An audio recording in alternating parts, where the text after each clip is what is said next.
Summer draws near, and with it comes a familiar pattern: unrest in Los Angeles. The escalation of violence in California this past week is presented to us as both crisis and entertainment, a ritual fed to viewers from a distance. I confess my first reaction was one of relief. Thank God I don't live there. But distance, like silence, is never neutral. For everyone watching from afar, the onus was to make it your business. Now, is it safe to assume without a doubt mainstream media is now indistinguishable from the corporate sponsors that underwrite it? What the mainstream has to offer nowadays is not so much reporting as narrative, but a mythology in which the disaffected rise up, and not against any concrete injustices, but against abstractions carefully curated to flatter the storyteller. We are told this unrest is emblematic of deeper wounds in the social body, a sign of the people's righteous anger. There's an irony here, though it is not the kind easily televised, that those who once dismissed half the nation as backward, dangerous, or disposable now demand empathy as their own political fantasies collapse under their weight. And the same voices that scorned border enforcement as xenophobia, who now wail when laws are enforced, do not do so because the laws are unjust, but because justice no longer bends to their narrative. Perhaps the most revealing thing here is not the chaos on the streets, but the desperation behind the camera, a longing to make meaning out of disorder and to claim once again the moral high ground in a landscape they themselves eroded. Part of what renders this moment so strangely theatrical is not simply the violence itself, but the way it is received. Filtered, shaped, and performed through the rituals of digital spectatorship. On platforms like X, for example, one may detect a pattern arises, a compulsive need to exact grand meaning from chaos, to map fictional scripts onto the wounds of reality. Consider, for example, the recent revival of Star Wars Andor, one of Disney's latest offerings in what is now less a mythos than a sprawling corporate catechism. One doesn't necessarily need to watch Andor to understand this, but watch how commentators will reutilize its messaging to understand what real-world events must mean to those observing them from afar. Andor's presence in the cultural bloodstream is enough to observe the reaction, particularly among those who pride themselves on skepticism but remain curiously uncritical of what they consume. Among the more vocal celebrants is the critical drinker, whose enthusiasm was seemingly secured by a single moment of sexual That such a scene would be so effective at legitimizing an entire show speaks less to its quality than to the hunger of the viewer, desperate for the mere appearance of substance. One wonders how many such moments Disney has in reserve, utilized precisely for such a purpose. What is striking is how these viewers are trying to transpose the mythos of Star Wars onto the events unfolding on the streets of LA.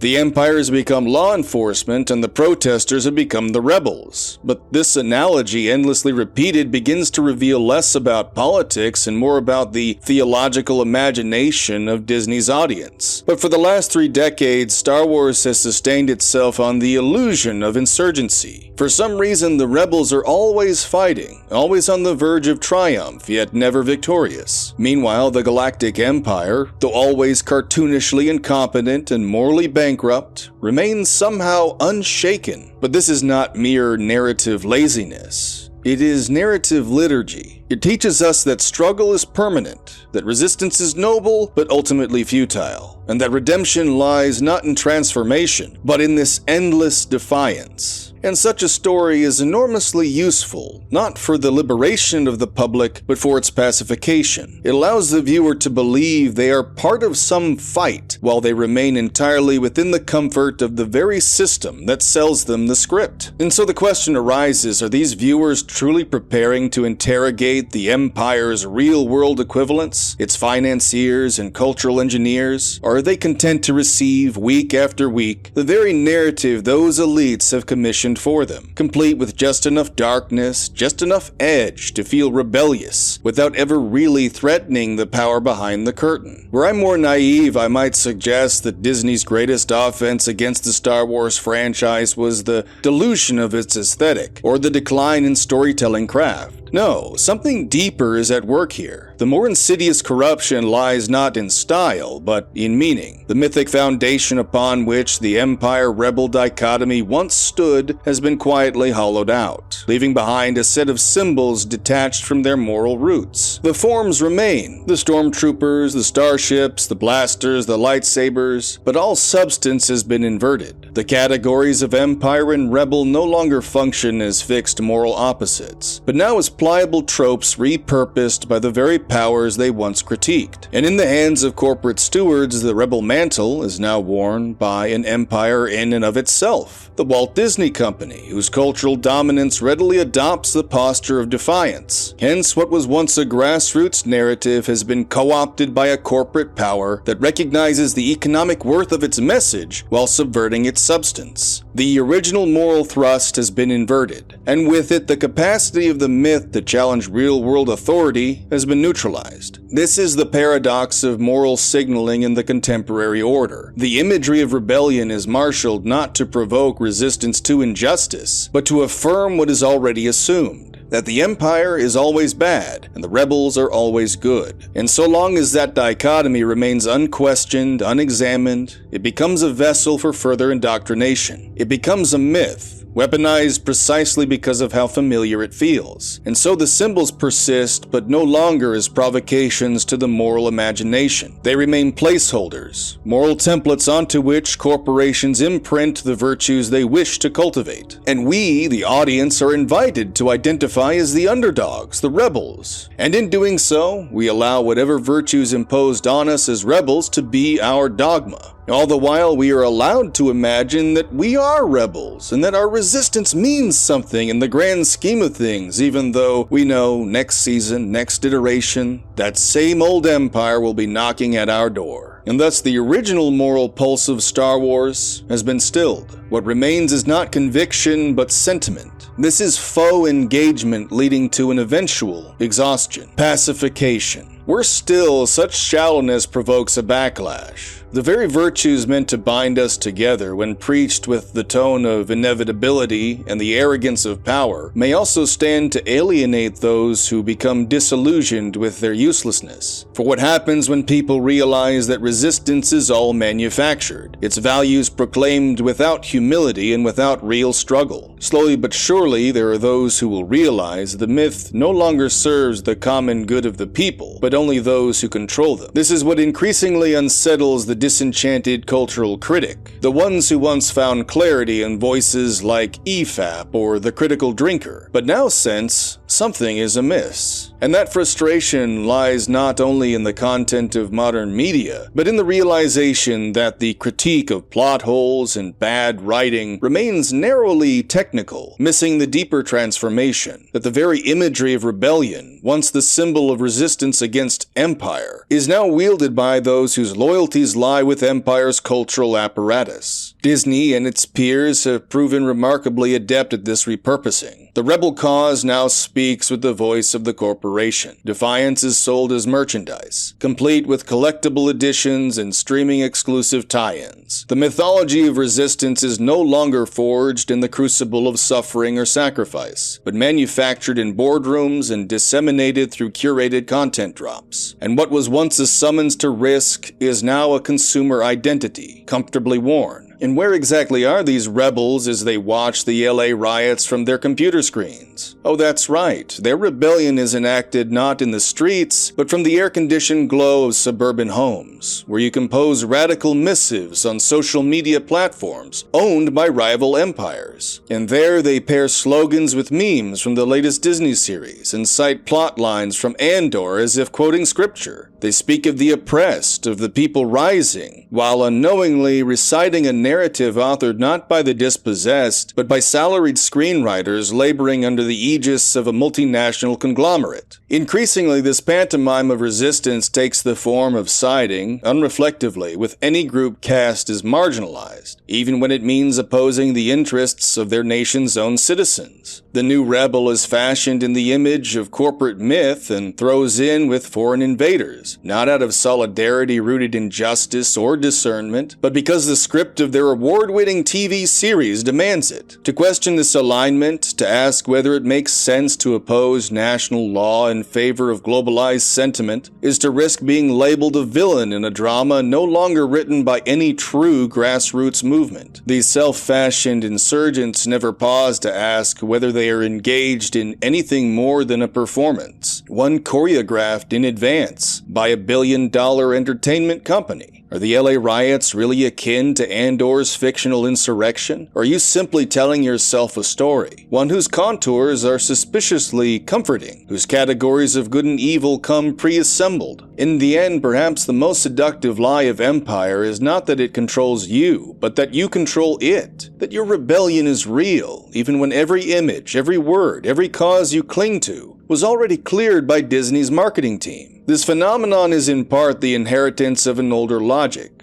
a boomer catechism of media consumption passed down to a millennial generation that prides itself on greater discernment, yet still remains formed by the same liturgies. The programming endures, even when awareness of the program has grown. And there's something quietly tragic, even uncanny, in the way so many millennials, particularly those ensnared in the cultural orbit of Disney adulthood, have come to believe that life imitates art rather than the other way around. That art is derivative of reality is an axiom so basic it should require no defense. And yet, in the economy of modern storytelling, it is routinely reversed. For the modern consumer is taught not to use media to better reflect upon the real world, but instead to perform the narratives they have been sold by the corporations. And Disney understands this. This is what their empire is built on. The genius of the system lies in its inversion, to convince the audience that they are not the ones being led, but the ones in control, that their consumption is subversion. They are the authors, when in truth, they are the actors, cast within roles written long before the curtain rose. The ultimate goal being not to convert the masses into their own imperial army, of course, but simply to render the masses inert, passive consumers of product who at the very least might find the gumption to go key a Tesla on behalf of their